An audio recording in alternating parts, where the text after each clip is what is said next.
Hello વિદ્યાર્થી મિત્રો, કેમ છો? મજામાં ને? હું વિશાલ મેર આજના આપણા ગણિતના લેક્ચરની અંદર આપ સર્વનું હાર્દિક સ્વાગત કરું છું. વિદ્યાર્થી મિત્રો, આજના આપણા લેક્ચરની અંદર આપણે જે કોમ્પિટિટિવ એક્ઝામ એટલે કે જે સ્પર્ધાત્મક પરીક્ષા છે એ પરીક્ષાની અંદર જે ગણિતની અંદર આપણને નફો ખોટ છે એના જે આપણને દાખલાઓ પૂછાય છે એના વિશે આપણે અભ્યાસ કરીશું.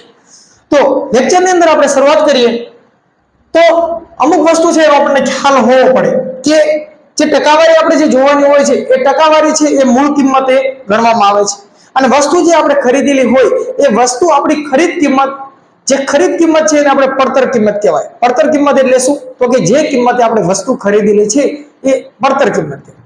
જ્યારે વસ્તુ છે આપણે ખરીદેલી કિંમત છે એના કરતા વધારે કિંમતે વેચીએ તો સ્વાભાવિક છે આપણને નફો થાય અને જ્યારે આપણે કોઈ પણ ખરીદેલી વસ્તુ છે એ આપણી ખરીદ કિંમત એટલે કે પડતર કિંમત છે એના કરતા ઓછી કિંમતે વેચીએ એટલે સ્વાભાવિક છે ખોટ છે. એટલે પડતર કિંમત કરતા વેચાણ કિંમત જ્યારે વધારે હોય તો નફો થાય અને પડતર કિંમત કરતા વેચાણ કિંમત જ્યારે ઓછી હોય તો સ્વાભાવિક છે ખોટ જાય. તો જોઈએ અહીંયા આપણે દાખલાની શરૂઆત કરીએ. આપણો લેક્ચર છે મેથ્સ એટલે કે ગણિત, કોન્સ્ટેબલ, પીએસઆઈ એની જે કોમ્પિટિટિવ એક્ઝામ કોઈ પણ સ્પર્ધાત્મક પરીક્ષા હોય એની અંદર આજે ગણિતના અવારનવાર અને ઘણા બધા પ્રશ્નો પૂછાતા હોય છે. તો એના વિશે આપણે અભ્યાસ કરીએ. તો કે આપણો પ્રશ્ન કંઈક એવો છે કે એક બુક ₹60 માં ખરીદીને ₹80 માં વેચતા કેટલા ટકા નફો થાય? અહીંયા આપણને પ્રશ્ન નફો થાય કે ખોટ થાય એની વાત નથી. તો સ્વાભાવિક છે નફો થાય ખોટ થાય એવી વાત કરી હોય તો 60 માં ખરીદેલી વસ્તુ 80 માં વેચી એટલે નફો થાય. પણ કેટલા ટકા નફો થાય એ કિંમત આપણે ગોતવાની છે. તો અહીંયા જોઈએ તો કે એક બુક ₹60 માં ખરીદેલી છે એટલે કે ખરીદ કિંમત =60 અને ₹80 માં વેચતા એટલે કે વેચાણ કિંમત =80 એટલે ₹60 ખરીદ કિંમત છે, વેચાણ કિંમત ₹80 છે. હવે આ વસ્તુનો આપણે જ્યારે તફાવત કાઢીએ તો ₹60 માં વેચાણ કિંમત છે અને ₹80 એની ખરીદ કિંમત છે એટલે વેચાણ કિંમત ₹80 અને ખરીદ કિંમત ₹60 છે. તો વેચાણ કિંમત ₹80 અને ખરીદ કિંમત ₹60 છે એટલે અહીંયા આપણને ₹20 નો શું થાય છે? તો કે નફો થાય છે. ₹20 નો નફો થાય છે. તો સ્વાભાવિક છે નફો થાય છે પણ આપણે એની ટકાવારી ગોતવાની છે. તો જ્યારે ટકાવારી ગોતવાની હોય તો જે મૂળ કિંમત આપણી હોય એની સાથે હંમેશા જે ટકાવારી હોય ને એ 100% હોય. તો આપણી મૂળ કિંમત આની અંદર શું છે? તો કે મૂળ કિંમત એટલે કે ખરીદ કિંમત.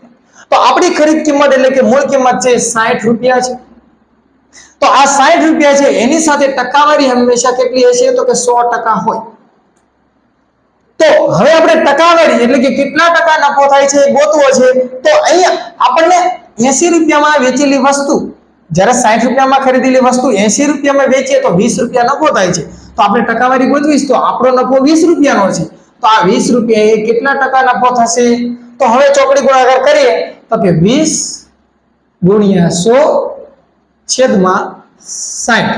તો આ 0 આ 0 સ્વાભાવિક છે ઉડી જાય અને 3 × 6 આ 2 ગયા 100/3 એટલે કે આપણે ત્રીજો ભાગ એટલે કે 33.33%.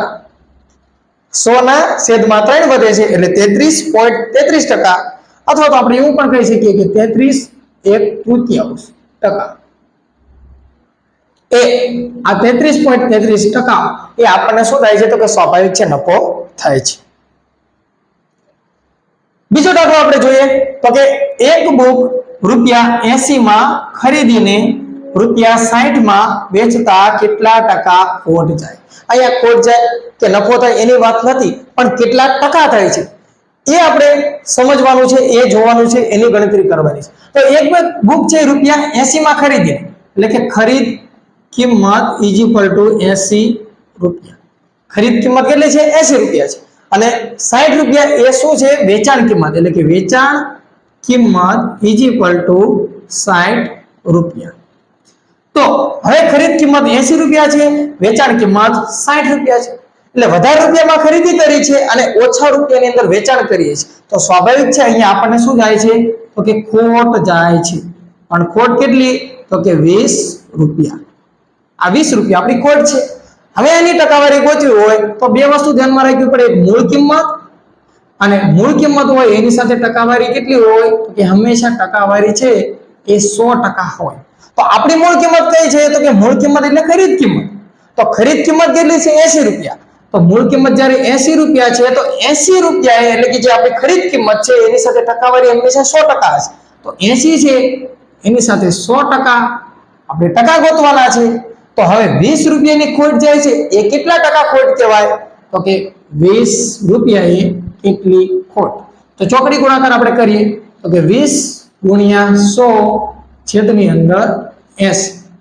તો અહીંયા સ્વાભાવિક છે 0 0 અને અહીંયા 4 2 8 આ બે ઉડી જાય અને 25 ના છેદમાં 100 ના છેદમાં 4 એટલે કે 25% ખોટ. આ આપણો જવાબ. એટલે કે જ્યારે એક બુક 80 રૂપિયામાં ખરીદી અને 60 રૂપિયામાં વેચી તો 25% ખોટ જાય. જોઈએ બીજો એક દાખલો કે વિશાલ એક ઘડિયાળ રૂપિયા 240 માં વેચતા 20% નફો થાય છે તો ઘડિયાળની મૂળ કિંમત શોધો. મૂળ કિંમત એટલે શું કે પડતર કિંમત ગોતો.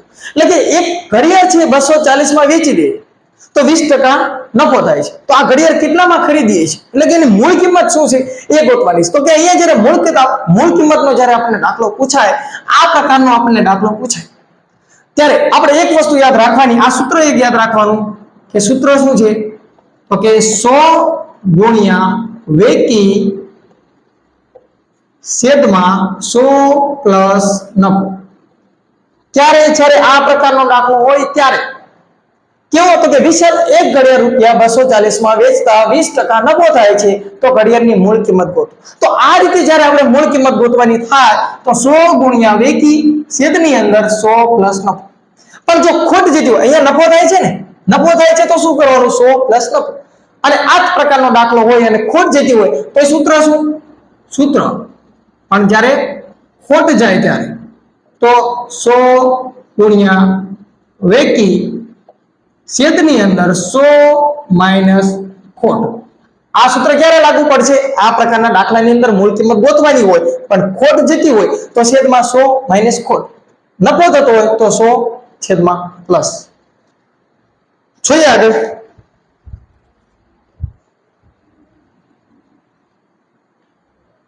તો મૂળ કિંમત આપણે ગોતવાની છે. તો જો 100 ગુણ્યા વેચાણ કિંમત કેટલી છે તો કે વેચાણ કિંમત અહીંયા આપણને આપેલી છે 240 છેદમાં 100 પ્લસ નફો.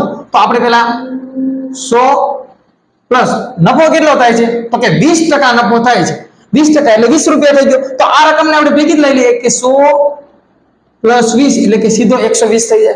ભાઈ આપણે પદ લંબાવો તો લંબાય પણ આપણે સ્પર્ધાત્મક પરીક્ષાની અંદર શોર્ટની અંદર જવાબ લાવવાનો હોય એટલે કે એના માટે આપણે જેટલા બને એટલા પદ ટૂંકા કરવાનો હોય. નહીતર અહીંયા શું થાય તો કે 100 પ્લસ નફો છે એટલે 100 અને નફો 20% થાય છે એટલે 100 પ્લસ 20 કરીએ એટલે 120 જ થયા. તો મેં સીધા અહીંયા ડાયરેક્ટ 120 લખ્યા.